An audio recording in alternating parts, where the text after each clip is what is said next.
The Battle of Talikota, the fall of Vijayanagara.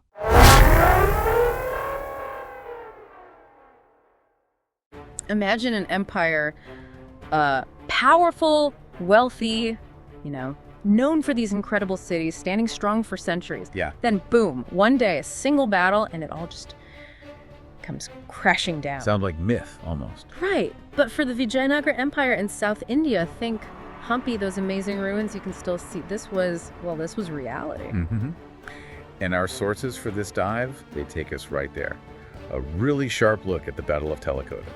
January 26th, 1565. Just a single day. A single day that wasn't just a defeat, it was, the end of an era. Okay, so our mission here in this deep dive is to unpack what our source highlights as the key reasons this massive empire fell so suddenly. Yeah, why this battle? Why was it such a huge turning point for South India? Let's get into it. All right, so Vijayanagara. Dominant force since the 14th century. Absolutely. A real heavyweight in the south, often pushing back against the sultanates up north in the Deccan. But things were getting tense by the mid-16th century. Very tense. And the source is clear. Yes, religion, territory, those were factors. But the main thing, politics, ambition, rivalry. Standard stuff, really. Pretty much.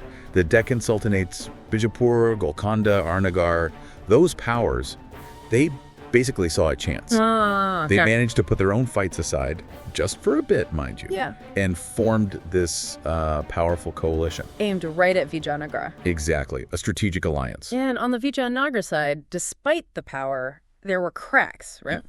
Effectively ruled by Ramaraya, not the king technically, but he was the one calling the shots. Okay. And our source mentions his army was huge, massive numbers, maybe over 100,000, but internal problems, divisions, maybe conflicting loyalties, strategic disagreements, something that weakened them internally. Okay. Foreshadowing there. Right. And that weakness became brutally clear right at the battle's turning point. The armies met near Rakshasi and Tangadi villages. Which is why it's sometimes called the Battle of Rakshasi Tangadi. Exactly. Now, this is where the source gets, dramatic. Okay, I'm ready. Initially, Ramaraya's huge army seemed okay, maybe even winning. But then, two things happened. At the worst possible moment. What were they? Betrayal and a technology gap. First, the betrayal. Right. Two generals commanding key Vijayanagara units switched sides mid-battle. Whoa. Just defected. Right then and there. Imagine the shock, the confusion. That's wild. This source says this wasn't just losing men. It was like your shield wall vanishing. Or turning on you. Instantly exposing gaps, critical weaknesses in the lines. It's at the absolute worst time. Precisely. And then, factor two, technology, cannons. Artillery.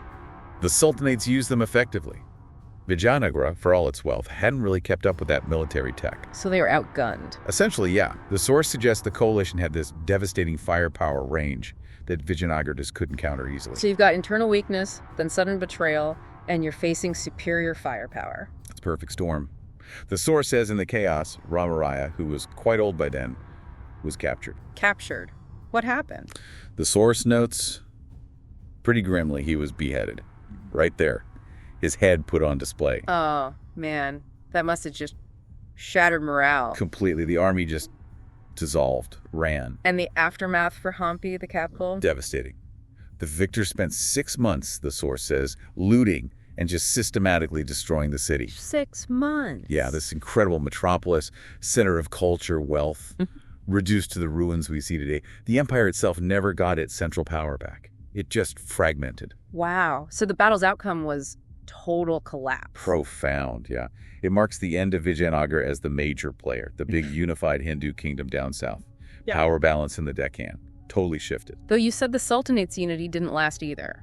They went back to squabbling pretty quickly. Yeah. But the damage to Vijayanagara was done. It created instability then, a power vacuum. Definitely. Paved the way for, later political changes, eventually European influence creeping in. The political entity was gone, even if the amazing culture survived in fragments. So wrapping up, the source really emphasizes it wasn't just religion, right? Not purely. It was driven by that raw struggle for power, ambition, alliances, and, devastating betrayals. Yeah. Politics, essentially. It really makes you think, though, how specific things like two generals switching sides or not keeping up with canon technology, how they become the hinge points. The moments that redirect everything. Yeah.